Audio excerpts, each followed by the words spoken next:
SSC के phase 12 के notification के बाद एसएससी ने सीपीओ का नोटिफिकेशन भी जारी कर दिया है। अगर आप लोगों ने एसएससी फेज 12 का वीडियो नहीं देखा है तो आई बटन पर आपको उसकी लिंक मिल जाएगी, आप जाकर देख सकते हैं। एसएससी ने हाल फिलहाल सीपीओ का नोटिफिकेशन जारी कर दिया गया है। SSC sub inspector in Delhi police and central arm police forces examination 2024। Generally 2 post के लिए आपका एग्जाम लिया जाता है, दिल्ली पुलिस के लिए और सीएपीएफ के लिए। दिल्ली पुलिस की जो भर्ती होगी उसकी जो ज्वाइनिंग होगी वो आपकी दिल्ली में ही रहेगी, ये बात याद रखना। और सीएपीएफ की जो ज्वाइनिंग होगी वो ऑल इंडिया में कहीं भी आपकी ज्वाइनिंग हो सकती है। तो नमस्कार दोस्तों, आज के इस वीडियो में हम बात करने वाले हैं एसएससी सीपीओ 2024 के इस एग्जाम के बारे में। तो सबसे पहले हम इसके इम्पोर्टेंट डेट्स के बारे में जान लेते हैं।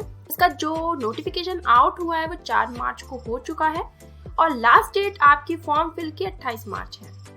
इसके अलावा आपका जो पेपर 1 होगा उसकी डेट 9 मई, 10 मई और 13 मई रखी गई। चलिए अब वैकेंसी देख लेते हैं कि कितनी क्या वैकेंसी है।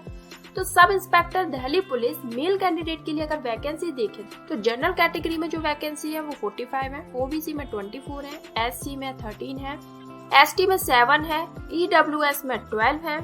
तो ऐसे एक्स सर्विसमैन और टोटल सब मिला के जो मेल कैंडिडेट की वैकेंसी वो निकल कर आती है टोटल 125। वहीं अगर फीमेल कैटेगरी में अगर मैं आपको बताऊं तो टोटल सब मिलाकर जनरल, ओबीसी, एससी, एसटी और भी तो टोटल 61 वैकेंसी आपकी सब इंस्पेक्टर दिल्ली पुलिस में रहेंगी। अब हम देखते हैं सीएपीएफ यानी कि central arm police force sub inspector GD के लिए कितनी वैकेंसी है। तो हमारे इंडिया में कई सारे फोर्सेस गवर्नमेंट की तरफ से रहते हैं, जैसे कि BSF border security force, CISF central industrial security force, इसी तरह CRPF, ITBP, SSP.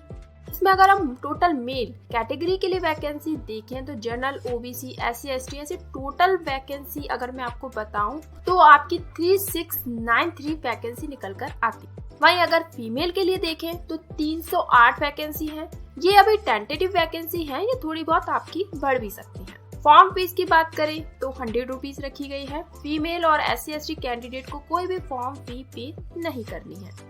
Exam centre की बात करूं तो ये आपके एग्जाम सेंटर हैं जो कि आपको दिख रहे होंगे। आप चाहे तो इसका स्क्रीनशॉट लेकर रख सकते हैं और इसके डिटेल नोटिफिकेशन की लिंक भी मैंने डिस्क्रिप्शन बॉक्स में दे दी है, आप जाकर एसएससी का ये फुल पीडीएफ पढ़ सकते हैं।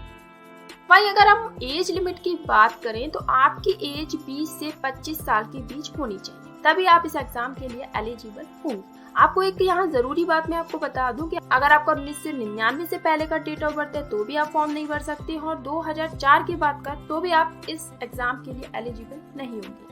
एज रिलैक्सेशन देखिए तो एससी एसटी को 5 साल का, ओबीसी को 3 साल का, एक्स सर्विसमैन को 3 साल का, इसी तरह और भी अलग अलग कैटेगरी के हिसाब से रिलैक्सेशन दिया गया है, तो आप देख सकते हैं। चलिए अब आ जाते हैं हम इसके एग्जाम पैटर्न पर, तो चलिए वो भी देख लेते हैं। तो यहाँ पर आपके 4 एग्जाम रहेंगे, general intelligence and reasoning, general knowledge and general awareness, quantitative aptitude, English competition. तो नंबर ऑफ क्वेश्चन आपके 50-50-50 रहेंगे और टोटल नंबर ऑफ एग्जाम आप 200 मार्क्स का रहेगा। टाइम ड्यूरेशन आपको 2 आवर्स की दी जाएगी और नेगेटिव मार्किंग 0.25 रहेगी। टीयर 1 का जो एग्जाम रहेगा उसके मार्क्स आपके फाइनल सिलेक्शन में ऐड होंगे। टीयर 1 क्लियर करने के बाद आपका फिजिकल स्टैंडर्ड टेस्ट होता है और फिजिकल एंड्योरेंस टेस्ट आपको क्लियर करना होता है। अगर आपके पास एनसीसी से रिलेटेड सर्टिफिकेट है तो उसका क्या रिलैक्सेशन आपको मिलेगा वो भी देख लो। अगर आपके पास एनसीसी सी सर्टिफिकेट है तो आपको 10 नंबर एक्स्ट्रा मिल जाएंगे और एनसीसी बी सर्टिफिकेट है तो आपको 6 नंबर एक्स्ट्रा मिल जाएंगे और एनसीसी ए सर्टिफिकेट है तो आपको 4 नंबर एक्स्ट्रा मिल जाएंगे। अगर सिलेबस देखें तो आप स्क्रीन पर देख सकते हैं कि इनसे रिलेटेड तो ये सब सिलेबस आपका रहेगा इस एग्जाम के लिए। आप चाहें तो इसका स्क्रीनशॉट लेकर अपने पास रख सकते हैं। टीयर 1 के जस्ट बाद आपका फिजिकल स्टैंडर्ड टेस्ट होगा। मेल और फीमेल के लिए अलग अलग क्राइटेरिया है, चलिए वो भी देख लेते हैं। तो मेल कैंडिडेट के लिए जो हाइट रखी गई है वो 170 सेंटीमीटर आपकी होनी चाहिए। चेस्ट आपका अनएक्सपेंडेड 80 और एक्सपेंडेड 85 होना चाहिए। जो कैंडिडेट हिमाचल प्रदेश से हैं या फिर कश्मीर से हैं या फिर नॉर्थ ईस्ट से हैं उनकी हाइट 165 सेंटीमीटर होनी चाहिए। चेस्ट सेम ही रहेगा इसके अलावा फीमेल कैंडिडेट के लिए अगर हाइट का क्राइटेरिया देखें तो 157 सेंटीमीटर रहेगा और जिनको रिलैक्सेशन दिया गया है उनकी हाइट 154 सेंटीमीटर होनी चाहिए। फिजिकल स्टैंडर्ड टेस्ट क्लियर करने के बाद आपका होगा फिजिकल एंड्योरेंस टेस्ट, जिसमें आपको एक रेस कंप्लीट करनी होगी, जिसमें मेल कैंडिडेट के लिए 100 मीटर की रेस आपको 16 सेकंड में पूरी करनी है और 1.6 किलोमीटर की रेस आपको 6.5 मिनट्स में कंप्लीट करनी है। लॉन्ग जंप आपको 3.65 मीटर 3 चांसेस आपको दिए जाएंगे। हाई जंप 1.2 मीटर इन 3 चांसेस। इन 3 चांसेस के अलावा आपको एक्स्ट्रा कोई चांस नहीं मिलेगा। इसके अलावा फीमेल फिजिकल एंड्योरेंस टेस्ट की बात करूं तो उनके लिए जो रेस रखी गई है वो 100 मीटर की रेस 18 सेकंड में कंप्लीट करनी होगी। 800 मीटर की रेस 4 मिनट में कंप्लीट करनी होगी। लॉन्ग जंप 2.7 मीटर इन 3 चांसेस। हाई जंप 0.9 मीटर इन 3 चांसेस। आपको मैं यहाँ पर एक जरूरी बात बता दूं कि फॉर्म फिल करते समय आपका जो भी फोटो अपलोड होगा वो लाइव वेबकैम पर ही फोटो अपलोड करना है, यानी कि बिल्कुल करंट की फोटो अपलोड होगी, कोई भी पुरानी फोटो यहाँ पर नहीं एक्सेप्ट होगी। तो ये एसएससी ने इस बार बहुत ही बड़ा बदलाव किया है।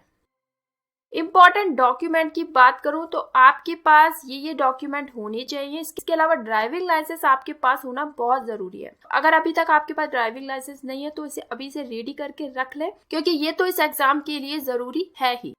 तो एसएससी सीपीओ की जो भी इम्पोर्टेंट इन्फॉर्मेशन थी मैं आपको दे चुकी हूँ। फिर भी आप लोगों को कोई भी डाउट हो तो मुझसे कमेंट में पूछ सकते हैं।